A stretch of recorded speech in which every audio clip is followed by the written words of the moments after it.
سامعین کرام، آپ سن رہی ہیں ایک دلچسپ اردو جاسوسی کہانی جس کا نام ہے اسپاٹر۔ یہ سنائپر کے سلسلے کا پارٹ 2 ہے اور آپ سن رہے ہیں اسپاٹر کی قسط نمبر 23۔ مجھے امید ہے آپ کو میری یہ کاوش پسند آ رہی ہوگی۔ آپ نے اگر ابھی تک میرا چینل کہانی گھر سبسکرائب نہیں کیا تو ابھی میرے چینل کو سبسکرائب کر کے بیل نوٹیفیکیشن آن کر لیجئے تاکہ آنے والی ہر نئی کہانی کی اطلاع بھر وقت آپ تک پہنچ سکے۔ جدید سہولیات سے مزین میڈیکل کالج میں کثیر تعداد میں طلباء موجود تھے۔ وہاں پرما کو ڈھونڈنا مشکل تھا کہ ہمیں اس کی کلاس ہی معلوم نہیں تھی۔ دوسروں سے معلومات لینے میں بھی کئی قباحتیں تھیں۔ ہم دائیں بائیں دیکھتے ہوئے آگے بڑھنے لگے۔ ایک کلاس روم کے باہر مجھے کالے 3 پیس سوٹ میں ملبوس مضبوط بدن کا جوان چوکس کھڑا نظر آیا۔ میں نے لورا کی طرف دیکھا، وہ بھی فوراً میری طرف متوجہ ہوئی تھی۔ لبوں پر مسکراہٹ بکھیرتے ہوئے اس نے اسبات میں سر ہلا دیا تھا۔ یہ اسی کا محافظ ہی لگتا ہے۔ کمرے سے آگے بڑھتے ہی میں نے کہا، میرے ذہن میں ایک تجویز آئی ہے۔ کیا؟ اس کے لہجے میں اشتیاق تھا اور میں دھیمے لہجے میں اپنا منصوبہ بتانے لگا۔ تفصیل کے اختتام پر اس کی آنکھوں میں چمک سوار ہو گئی تھی۔ میرا خیال ہے کہ انتظار کرنا فضول ہوگا۔ اس نے متفق ہونے میں دیر نہیں کی تھی۔ چلیں، میں نے واپسی کا اشارہ کیا۔ مختلف راہداریوں سے گزرتے ہوئے ہم اسی محافظ کے پاس واپس پہنچے۔ اب وہ ایک بینچ پر بیٹھا تھا، مگر یوں کہ اسے کھڑا ہونے کو دیر نہ لگتی۔ کون ہو تم اور یہاں کیا کر رہے ہو؟ اس کے قریب قدم روکتے ہوئے لورا نے قدرے درست لہجے میں پوچھا۔ نشست چھوڑتے ہوئے اس نے فوراً تعارف کروایا، مدام، میں راجکماری پرما کا محافظ ہوں۔ کون راجکماری؟ اور کسی طالب علم کو اپنے ساتھ محافظ لانے کی اجازت کس نے دی؟ برہمی سے کہتے ہوئے وہ میری طرف متوجہ ہوئی۔ مسٹر مہتا، کیا تمہارے علم میں یہ تھا؟ میں نے نفی میں سر ہلایا۔ نہیں مادام۔ لورا اسے مخاطب ہوئی۔ مسٹر، تمہیں ہمارے ساتھ جانا ہوگا۔ محافظ دلیری سے بولا، میں راجکماری کو اکیلا نہیں چھوڑ سکتا، البتہ جنرل رندھیر شکلا سے آپ کی بات کروا سکتا ہوں۔ میں اردو میں بولا، اتنی تگ و دو کی ضرورت نہیں، مادام نے کون سا تمہیں پورا دن روکنا ہے۔ ان کے آفس میں بیٹھ کر جنرل صاحب سے بات کر لیں گے، بلکہ مادام کی بات کروا لیں گے تاکہ اپنی آنکھوں سے محترمہ کی بے عزتی بھی سن سکیں۔ نئی نئی آئی ہے اور کچھ زیادہ ہی پرپرزے نکال رہی ہے۔ میرا انداز کسی مجبور ماتحت کا سا تھا جسے اپنے دیس میں بدیسی آقا سے واسطہ پڑا ہوا ہو۔ لمحہ بھر کے توقف کے بعد وہ کندھے اچکاتا ہوا ہمارے ساتھ چل پڑا۔ ایک خالی کمرہ ہم پہلے تاڑ آئے تھے، اس لیے ہم سیدھا وہیں گھسے۔ میں سب سے پیچھے تھا۔ اندر داخل ہوتے ہی میں نے دروازہ بھیڑا، ساتھ ہی سائلنسر لگا گلاک کوٹ کی جیب سے میرے ہاتھوں میں منتقل ہو گیا۔ دروازے کے بند ہونے کی کلک ہوتے ہی وہ پھرتی سے پیچھے مڑا۔ اس کا کثرتی بدن اور پر اعتماد چہرہ واضح کر رہا تھا کہ وہ مشکل ہدف تھا۔ تبھی میں نے ہتھیار کا استعمال ضروری سمجھا تھا۔ مجھے پستول حکف کرتے دیکھ کر اس کے چہرے پر غصہ ابھرا۔ وہ مجھ سے 3-4 قدم دور تھا۔ اسے جارحانہ موڈ میں دیکھتے ہی میں اطمینان سے بولا، یقین کرو اپنے ہاتھ اٹھا کر جان بچانا گھاٹے کا سودا نہیں۔ وہ برہمی سے بولا، تم جانتے نہیں کتنی بڑی غلط۔ اوہ! سر پر لگنے والی ضرب سے وہ بات مکمل نہیں کر سکا تھا۔ لورا اچھی طرح جانتی تھی کہ ہمارے پاس مکالمے بازی میں وقت ضائع کرنے کے لیے نہیں تھا۔ تبھی اس نے پستول کے دستے سے اس کا سر بجانے میں خاصی قوت صرف کی تھی۔ ہاتھ پاؤں ڈھیلے چھوڑتے ہی وہ لمبا پڑ گیا تھا۔ میں نے سرعت سے اس کی ٹائی کھول کر ہاتھ جکڑے اور بوٹوں کے تسموں کو آپس میں باندھ کر پاؤں جکڑ دیے۔ ٹخنوں تک آتے بوٹ بغیر ہاتھ استعمال کیے اتارنا ممکن نہیں تھا۔ اسے گھسیٹ کر ایک میز کے نیچے چھپایا اور باہر نکل آئے۔ پرما کے کلاس روم تک ہم جیسے اڑ کر پہنچے تھے۔ ایک ایک لمحہ قیمتی تھا۔ میں باہر رک گیا۔ لورا نے اندر گھستے ہی پوچھا، راجکماری پرما؟ یس مادام۔ پرما کی سریلی آواز آسانی سے مجھ تک پہنچی تھی۔ لورا نے آواز میں پریشانی اور بے چینی سموتے ہوئے کہا، تمہیں قریب آ کر میری بات سننی چاہیے۔ اسٹیتھوسکوپ، سفید کوٹ اور فصیح انگریزی نے کسی کو استفسار کرنے کی جرأت نہیں دی تھی۔ خیریت تو ہے ڈاکٹر؟ پرما کی آواز میں اندیشے تھے۔ بیبی پریشان نہ ہو، ڈاکٹر سنبھال لیں گے۔ عمر بڑھنے کے ساتھ ایسے حادثے معمول کی بات ہیں۔ آپ پہلے ہی ہمیں بہت زیادہ ڈرا چکی ہیں، پریشان کن لہجے میں کہتے ہوئے وہ دروازے تک پہنچی۔ شکلا صاحب کو دل کا دورہ پڑا ہے اور انہوں نے آپ سے ملنے کی خواہش ظاہر کی ہے۔ آپ کو میرے ساتھ چلنا ہوگا، تیز لہجے میں کہتے ہوئے لورا باہر نکلی۔ پرما نے باہر آتے ہی دائیں بائیں دیکھا۔ چندن کہاں گیا؟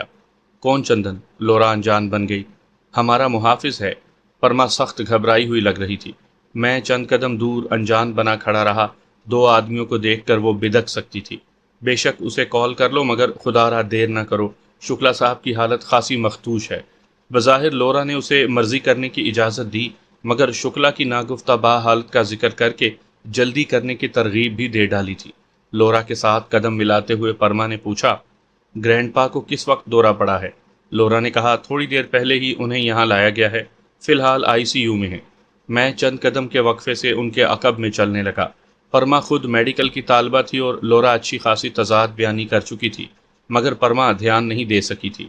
لورا ایک طرف شکلا کی حالت کو مخدوش اور اس کو ICU میں داخل ہونا بتا رہی تھی، ساتھ ہی اس کا پرما سے ملنے کی خواہش ظاہر کرنا بتا رہی تھی۔ کالج سے نکلتے ہی میں چوکنا ہو گیا تھا۔ لوگوں کی آمد و رفت جاری تھی۔ ہمارے عقب میں 2 آدمی آ رہے تھے۔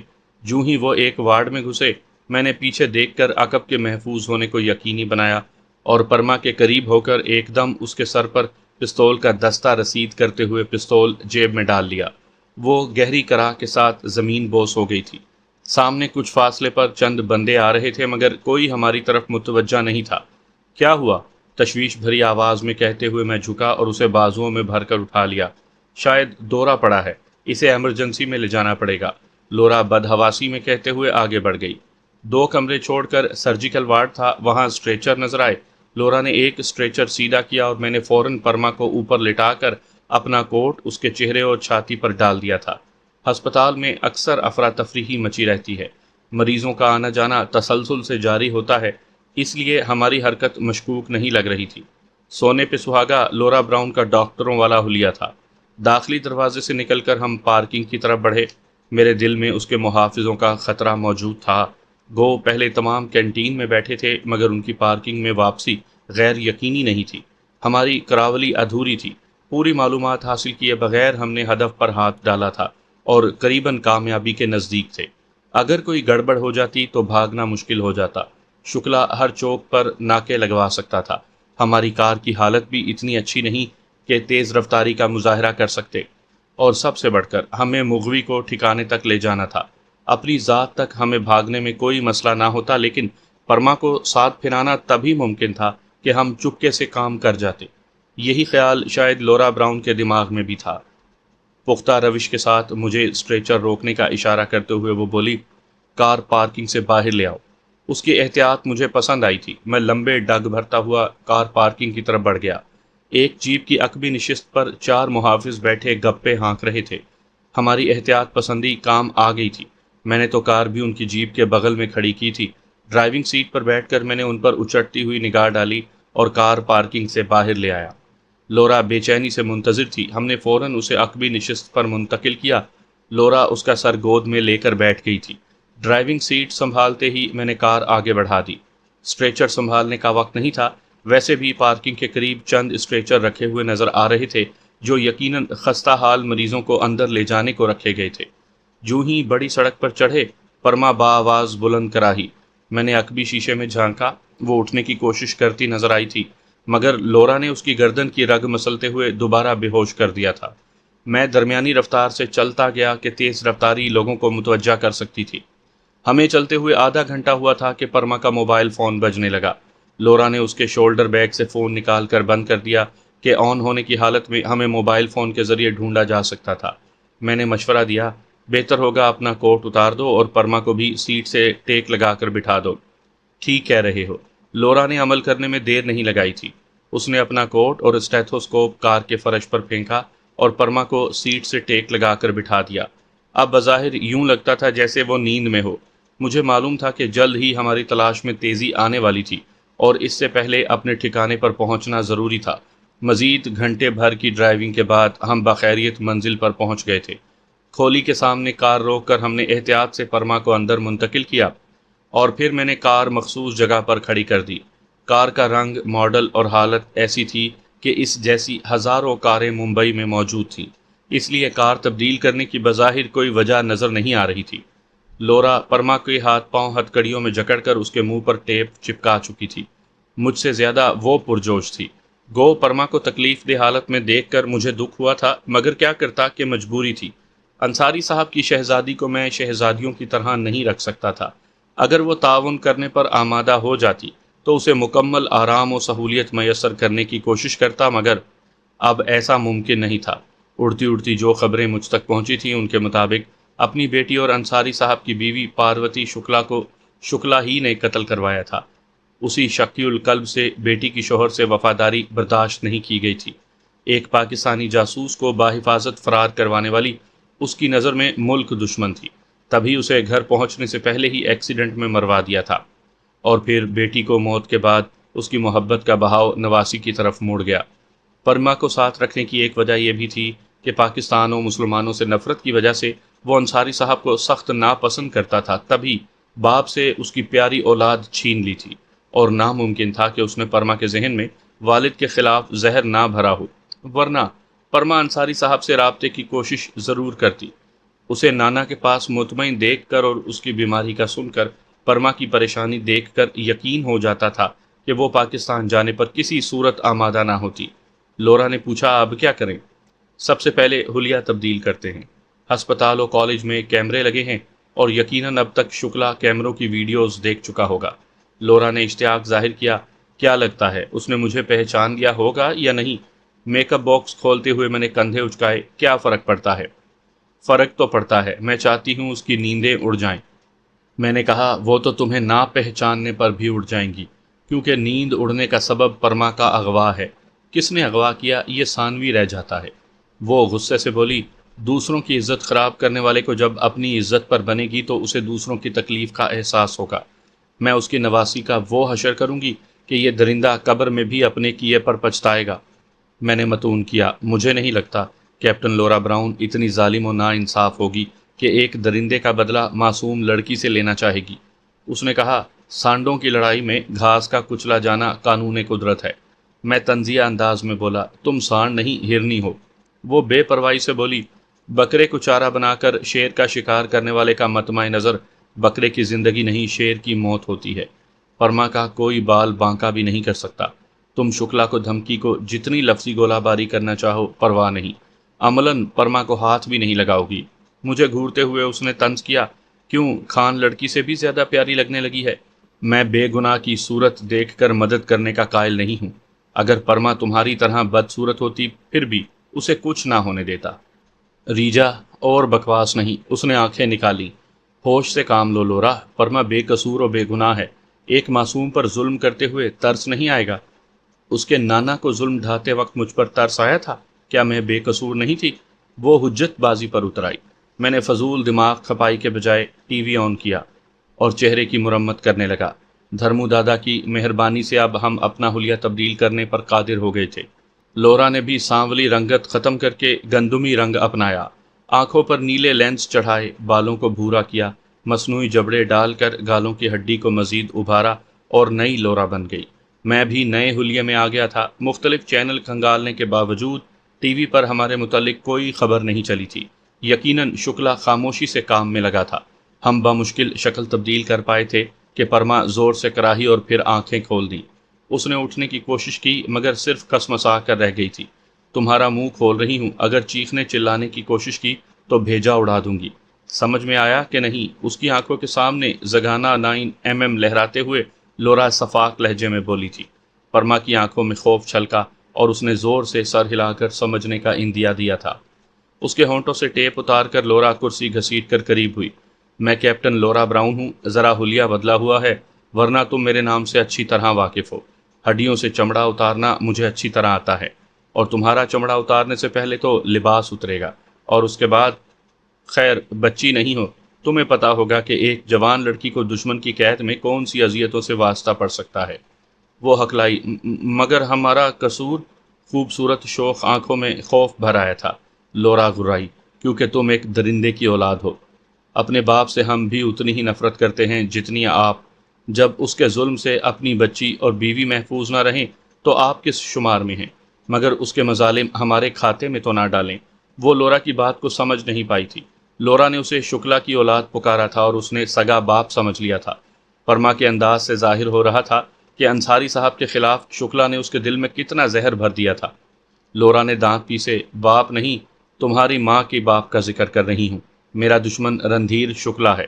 گرینڈ پا؟ مگر وہ تو آپ کے کاروباری ساتھی ہیں نا؟ یقیناً پرما کو لورا اچھی طرح یاد تھی۔ وہ سور میرا ساتھی نہیں، میری انا خودداری و عزت کا قاتل ہے۔ اور جو ظلم اس نے مجھ پر ڈھایا تم پر ٹوٹے گا۔ جتنی اذیت اس نے مجھے دی تمہیں اتنی ہی تکلیف کا سامنا کرنا پڑے گا۔ جو حال میرا اس نے کیا ویسا ہی حشر تمہارا کیا جائے گا۔ تمہیں کئی مردوں کے سامنے نہ پھینکا تو کہنا۔ پرما گڑ گڑائی، پلیز ہمیں کیوں سزا دے رہی ہیں؟ آپ کے ساتھ زیادتی کرنے پر ہم نے تو گرینڈ پا کو نہیں اکسایا، ہم تو آپ کو جانتے بھی نہیں، بس ایک ہی سرسری سی ملاقات ہوئی تھی۔ لورا نے بے نیازی سے کندھے اچکائے۔ تمہاری بے گناہی میرے لیے کوئی معنی نہیں رکھتی۔ میں مخل ہوا۔ لورا، شکلا کا فون نمبر لے کر اس سے بات کرو، اس بیچاری کو دھمکانے سے کیا ہوگا؟ مجھے گھورتے ہوئے وہ گرائی، ریجا تم بیچ میں نہ آؤ تو بہتر ہوگا۔ میں اردو میں پرما کو مخاطب ہوا۔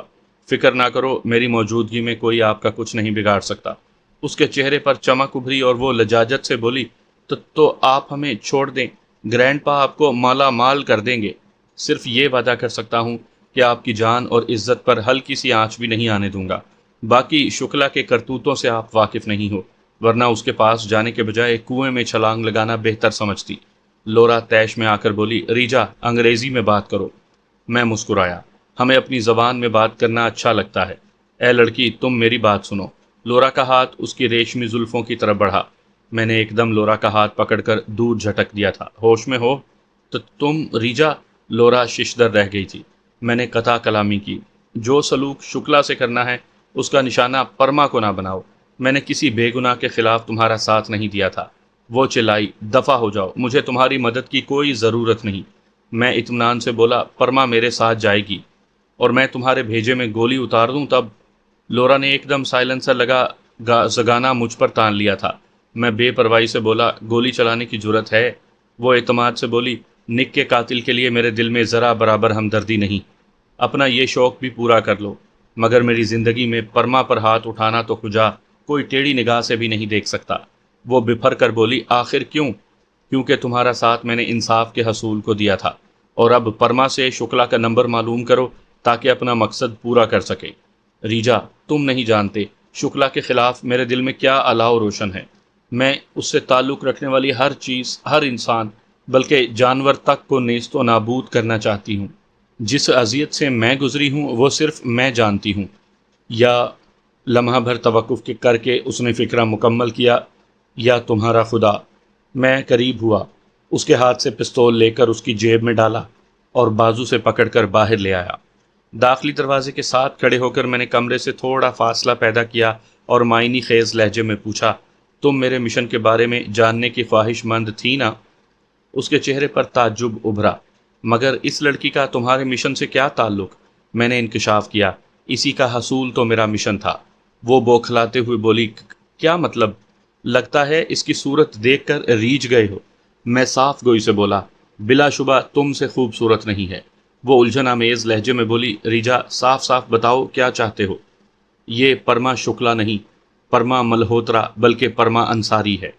اس کے باپ کا نام بریگیڈیئر فہیم اسلم انصاری ہے۔ وہ بھارت میں طویل عرصے تک جاسوس بن کر رہے۔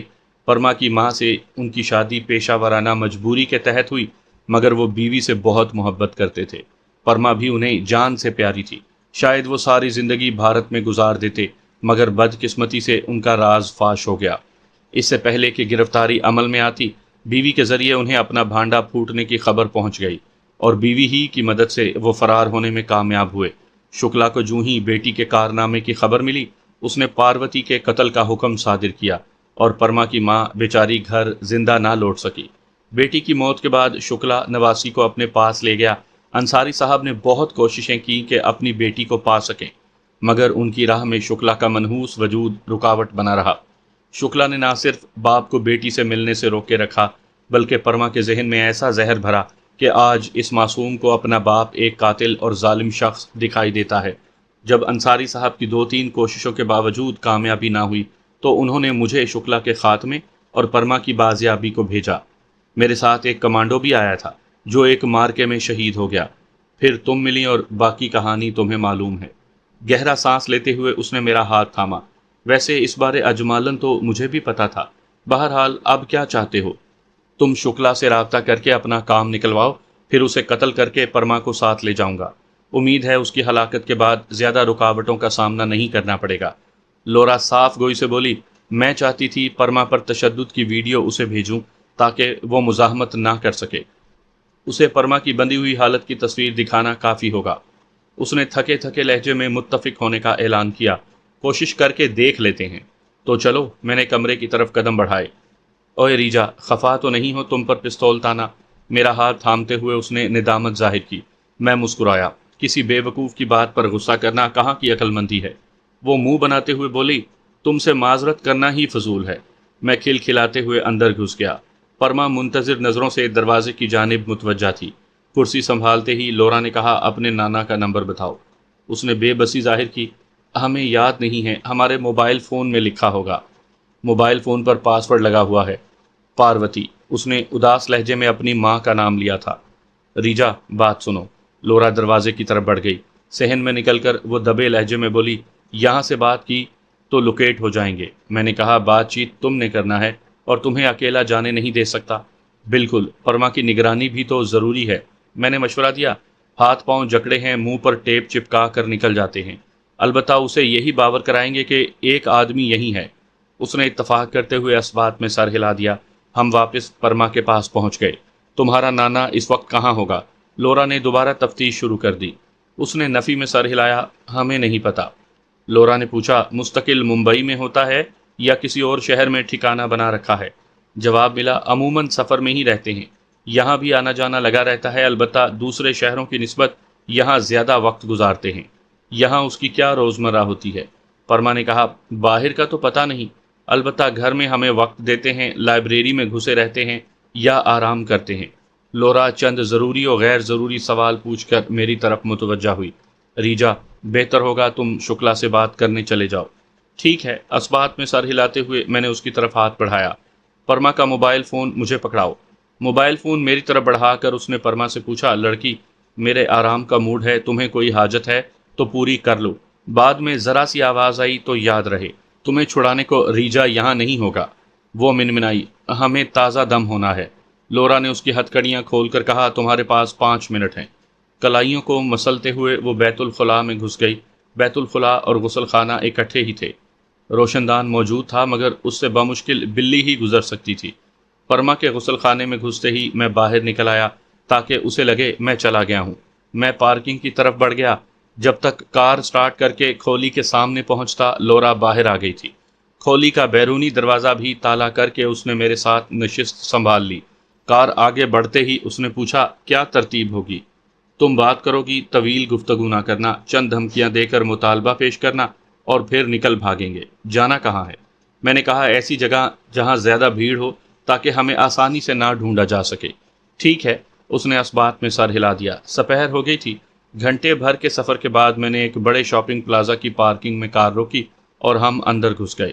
ایک دکان میں زیر لباس نسوانی استعمال یعنی انڈر گارمنٹس کی چند چیزیں لے کر لورا ٹرائی روم میں گھس گئی۔ میں دروازے پر کھڑا ہو گیا تاکہ وہ آسانی سے بات کر سکے۔ اس نے پرما کا موبائل فون آن کر کے شکلا کو کال ملا لی۔ میرے کانوں میں اس کی ہلکی ہلکی آواز آ رہی تھی، اور جس طرح وہ طیش میں بات کر رہی تھی، یقیناً شکلا کے اندیشے مزید بڑھ جانے چاہیے تھے۔ 10 منٹ بات کر کے اس نے رابطہ ختم کیا اور موبائل فون بند کر کے نکل آئی۔ اتنا وقت نہیں تھا کہ خریداری کر سکتے۔ تمام چیزیں وہیں چھوڑ کر ہم باہر نکل آئے۔ اگلے 5 منٹ میں کار میں بیٹھ کر ہم پارکنگ سے نکل آئے تھے۔ بازار سے نکلنے میں نے صورت کا مظاہرہ کیا تھا۔ بڑی سڑک پر چڑھتے ہی لورا کی طرف متوجہ ہوا۔ کیا رہا؟ وہ طمانیت سے بولی۔ گڑ گڑا رہا تھا۔ یقین مانو ریجا، اس فرعون کا لجاجت بھرا لہجہ سن کر سینے میں ٹھنڈ پڑ گئی ہے۔ میں منہ بناتے ہوئے بولا، تفصیل بتاؤ۔ پہلے تو خبیث نے خوشی کا اظہار کیا کہ شاید نواسی کی کال ہے۔ میری آواز سنتے ہی سانپ سونگ گیا۔ اسے کھری کھری سنا کر میں نے اپنا سوئٹزرلینڈ بینک کا اکاؤنٹ نمبر بتایا اور 20 ملین پاؤنڈ کا ہرجانہ طلب کیا۔ دوسری صورت میں پرما کے ساتھ جو کچھ ہو سکتا ہے اس کی 2-3 مثالیں دی تاکہ سور کے ہوش ٹھکانے لگیں۔ منتیں کرنے لگا کہ اتنی رقم اس کے اکاؤنٹ میں بھی نہ ہوگی، مگر میں جانتی ہوں جھوٹ بک رہا تھا۔ قریباً اتنی رقم تو اسے ہمارے سودے میں بچ رہی تھی۔ اس سے پہلے بھی جانے کتنے سودے کر چکا ہوگا۔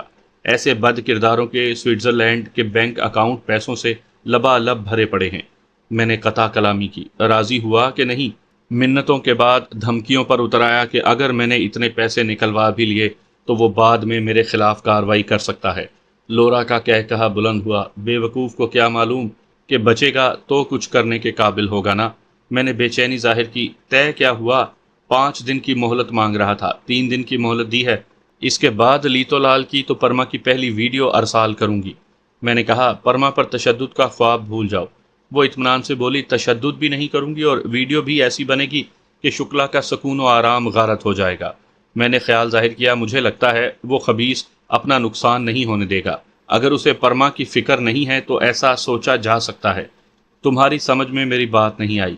وہ رقم SR-1 رائفلوں کو خریدنے کی مد میں ادا کرے گا تاکہ اپنا نقصان انڈین حکومت کے خزانے سے پورا کر سکے اور تمہارا مطالبہ بھی پورا ہو۔ ویری گڈ، اس طرف تو میرا دھیان ہی نہیں گیا تھا۔ SR-1 رائفلیں میرے کس کام کی؟ اگر یوں وہ منہ مانگی رقم ادا کرنے پر تیار ہو جائے تو بہتر ہوگا، بلکہ اس نے ایسا نہ کہا تو میں خود یہ تجویز سامنے رکھوں گی۔ سچ میں تم بہت ہوشیار ہو، اس نے پرجوش انداز میں میری پیٹھ تھپ تھپائی۔ تو مانتی ہو نا پاکستانی سپاہی کی سوچ برطانوی فوج کے آفیسر سے زیادہ ہوتی ہے۔ وہ کشادہ دلی سے بولی صرف تمہارے بارے میں یہ دعویٰ تسلیم کر سکتی ہوں۔ میں نے موضوع تبدیل کیا۔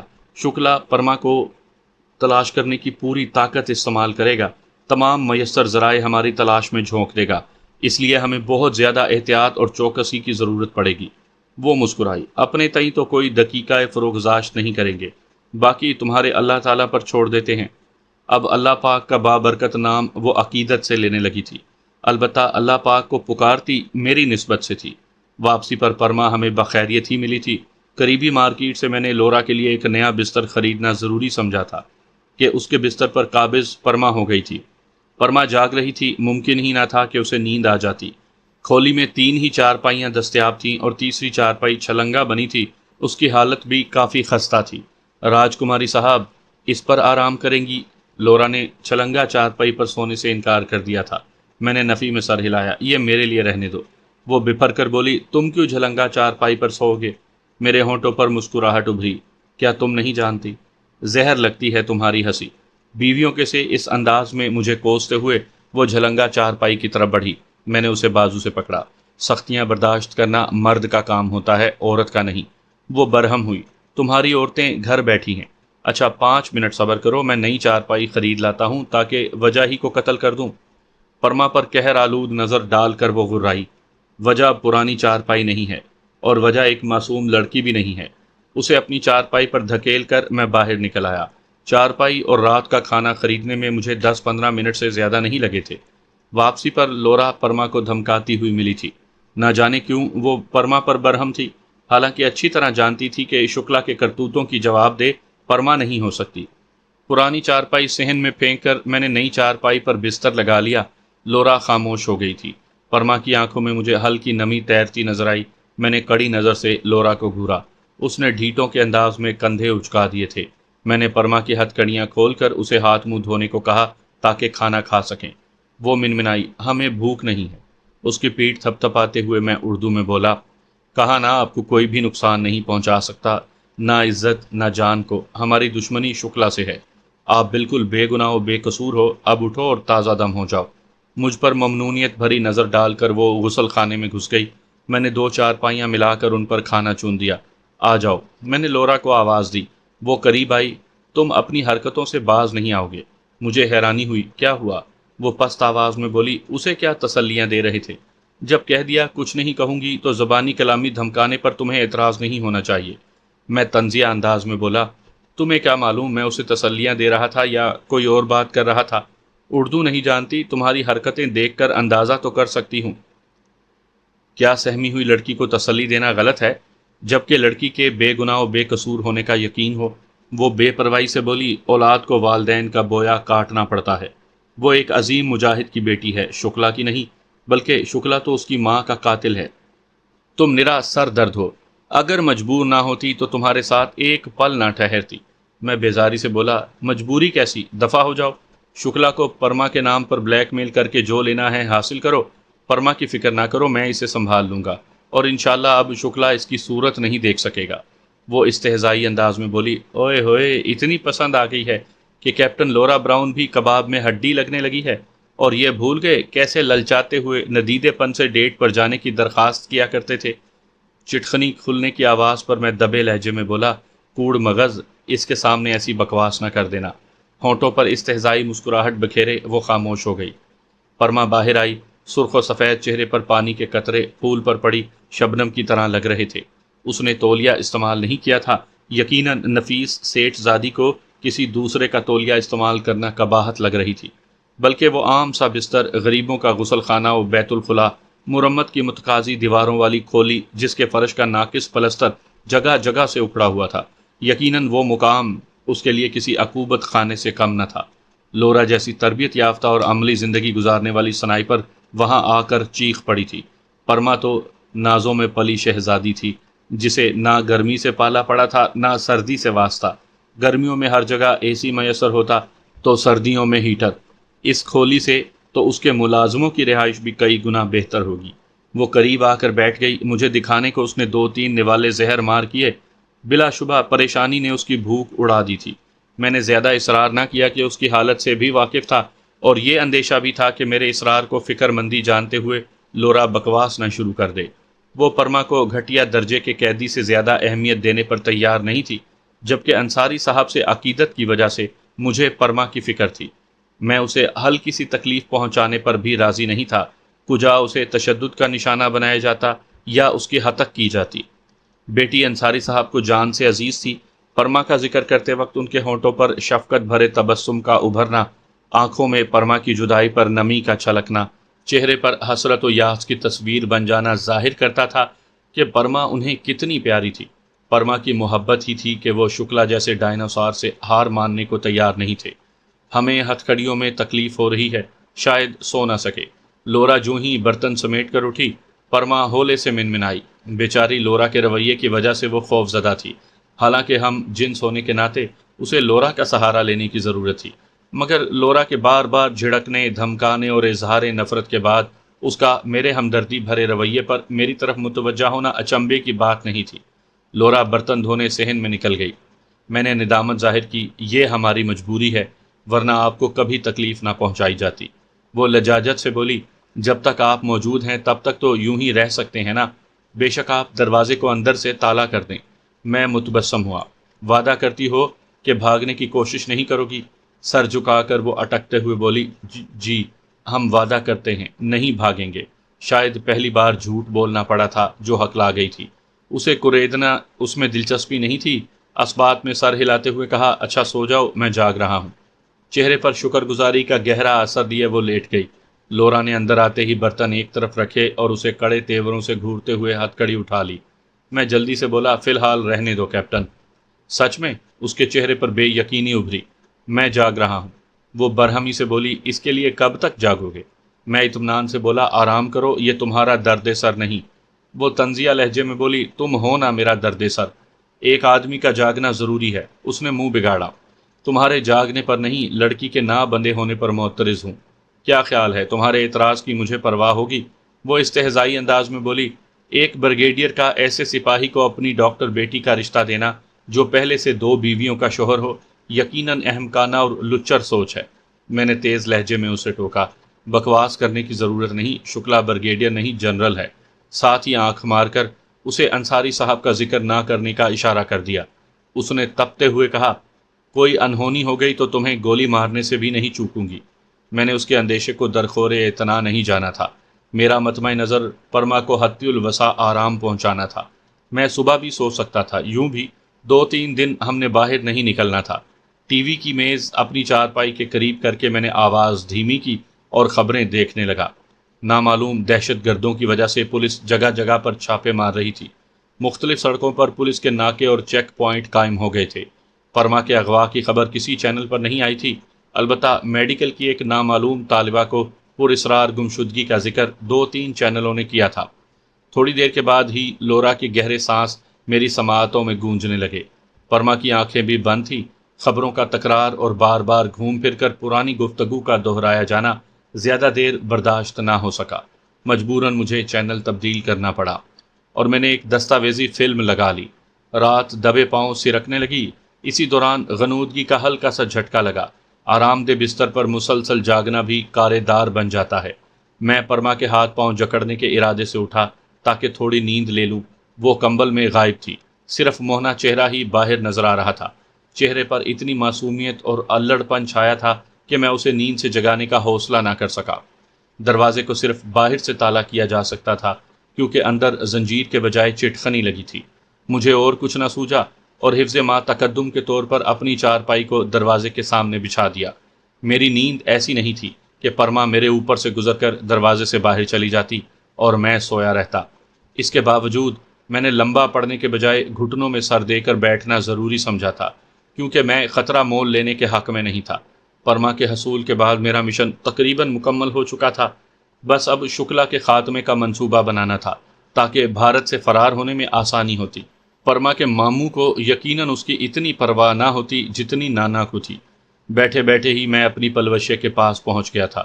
جوں جوں وقت گزر رہا تھا اس کی یاد چھاتی کا پھوڑا بنتی جا رہی تھی۔ انڈیا آمد کے بعد مجھے آرام کے اوقات کم ہی میسر رہے تھے، اور یہ میرے لیے بہتر تھا کہ مصروفیت اس کی جان لیوا یادوں سے چھٹکارے کا باعث بنتی تھی۔ اب تو جدائی کے ساتھ اس کی خفگی کا احساس بھی میرے دل و دماغ پر کچوکے لگاتا رہتا۔ آنکھیں بند کرنے کے بعد میں اس کے تصورات میں کھو جاتا، گزری باتیں دہراتا، اس کی اداؤں میں ڈوب جاتا، اس کے روٹھنے منانے سے لطف اندوز ہوتا، اس کی کھنکتی گنگناتی ہنسی دھیان میں لاتا، دبی دبی سرگوشیوں کے لیے سماعتوں کو واہ کرتا، اس کے گرم مہکتے سانسوں کی پھوار کو محسوس کرتا، اس کا میری انگلیوں کو چٹخانا یاد کرتا، میرے ہاتھ اس کی ناک، کان، ریشمی زلفوں کے لمس کا احساس کرتے، یہاں تک کہ میں نیند میں ڈوب کر ایسے جہان میں پہنچ جاتا جہاں نہ اس کی خفگی موجود ہوتی اور نہ جدائی سے واسطہ تھا۔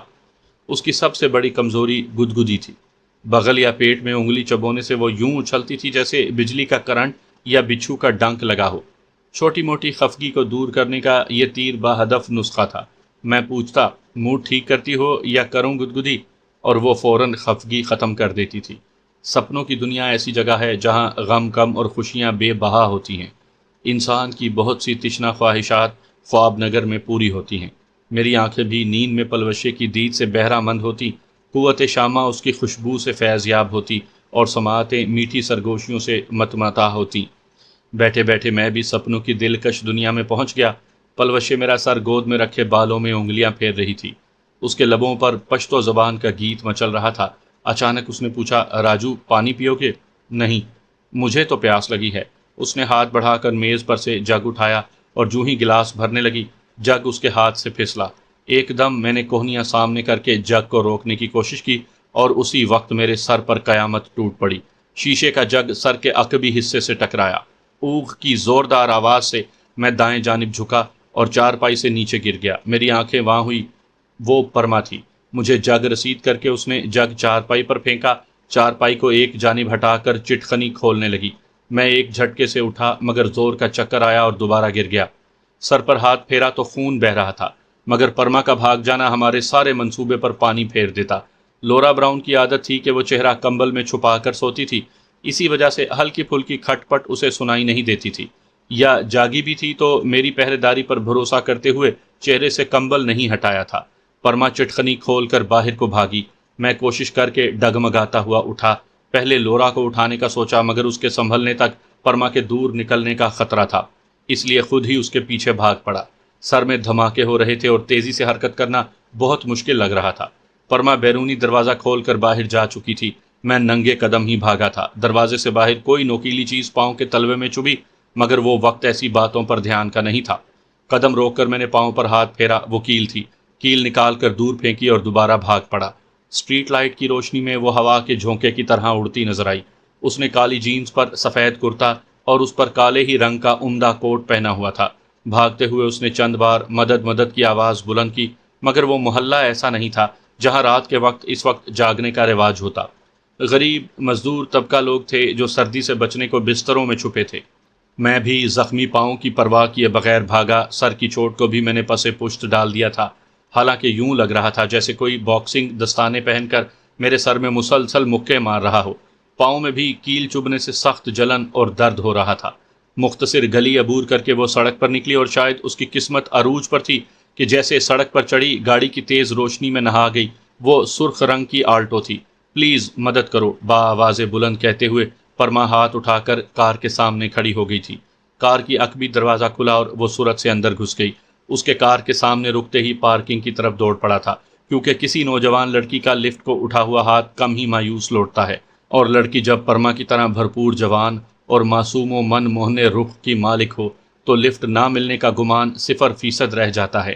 گلی میں 2 گھروں کے درمیان خالی جگہ تھی جہاں 3-4 کاریں پارک تھی۔ وہ کاریں دن بھر بطور ٹیکسی چلائی جاتی، کچھ ٹیکسیاں دن بھر پارک رہتی اور رات کو نکالی جاتی۔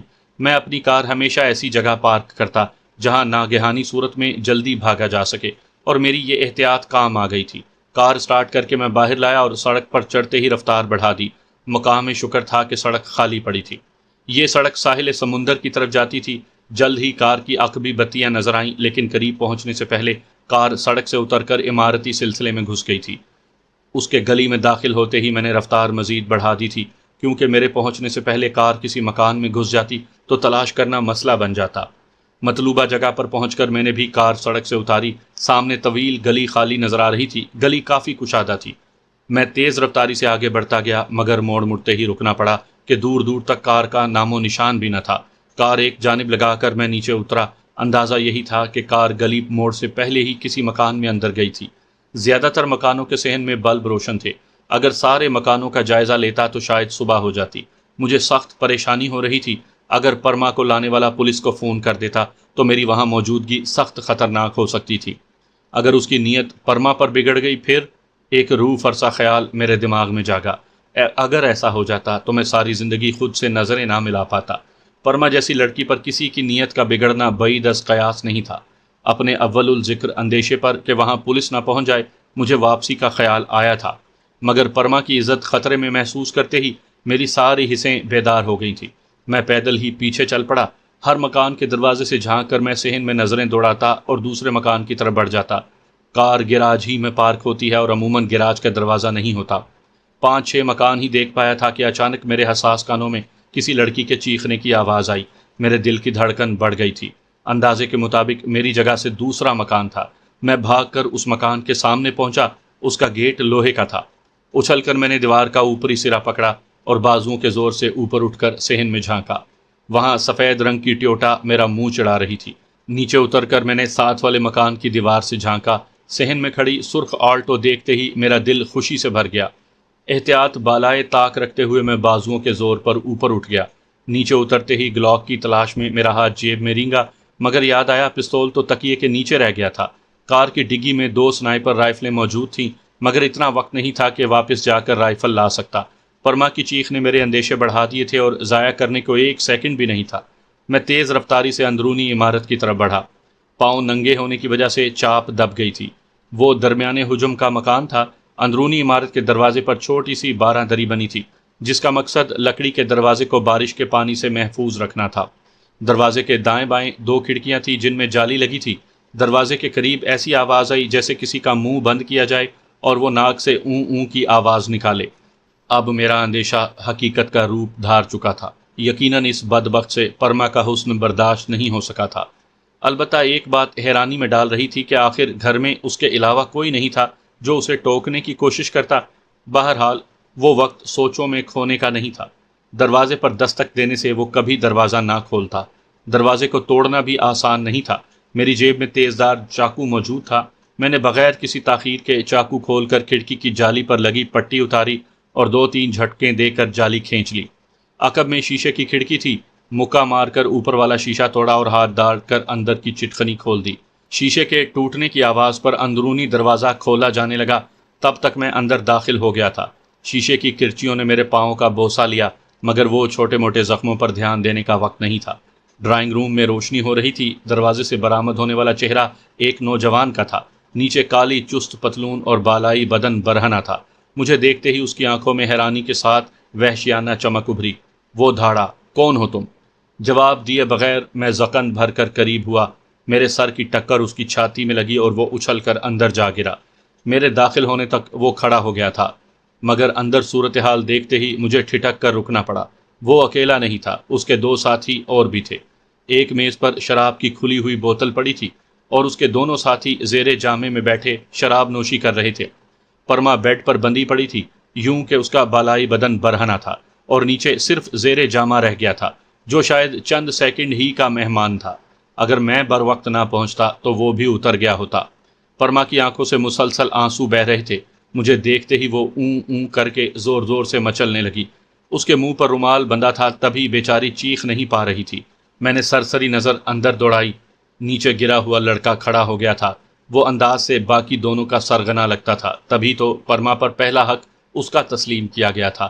اس کے دونوں ساتھی بھی کھڑے ہو گئے تھے۔ میرے جارحانہ تیور ان کی نظر میں غیر اہم تھے۔